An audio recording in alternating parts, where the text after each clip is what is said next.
Hello, I'm the Undercover Patriot, bringing you the conservative views of the next generation from the hostile environment of an American college campus.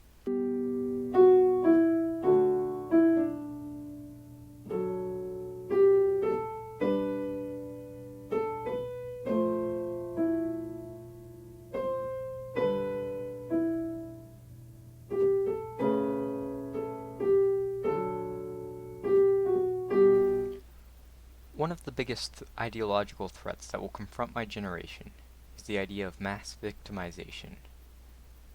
The idea that here, in the United States of America, the freest and most prosperous society in all of human history, here, of all places, it is impossible for a person to succeed.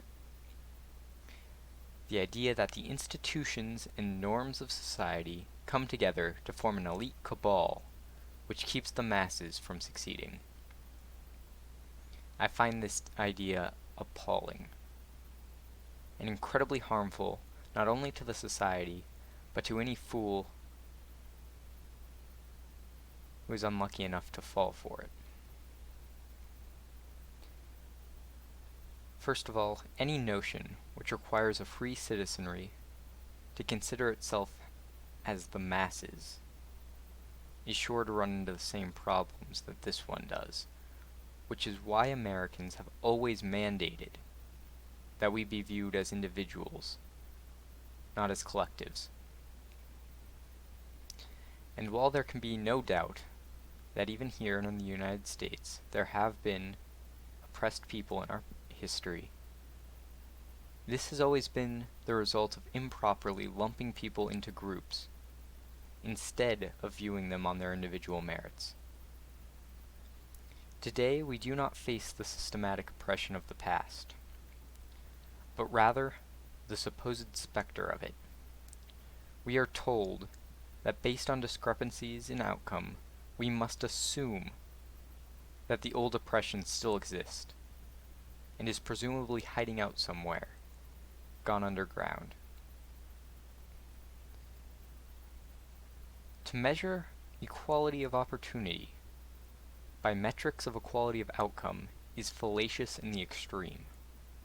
It is like saying the rules of a baseball game are unfair because one team ends up winning.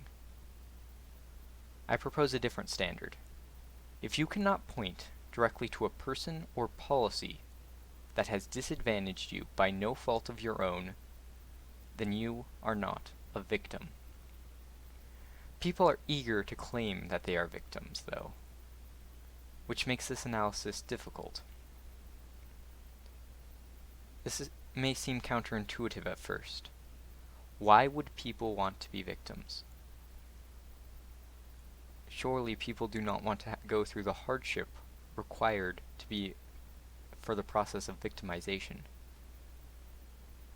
The answer is simple, though. If you are a victim, you can allow personal responsibility to fall by the wayside. The world has wronged you, and it is the world's job to make it right. Your failures are not your fault. They're conveniently everyone else's. The narcissism necessary for these claims is clear. In reality, the world probably doesn't care that much about you. But then again, when have we ever let reality get in the way of a pity party? Now some of you are probably thinking, that's true, but not me. I'm actually a victim.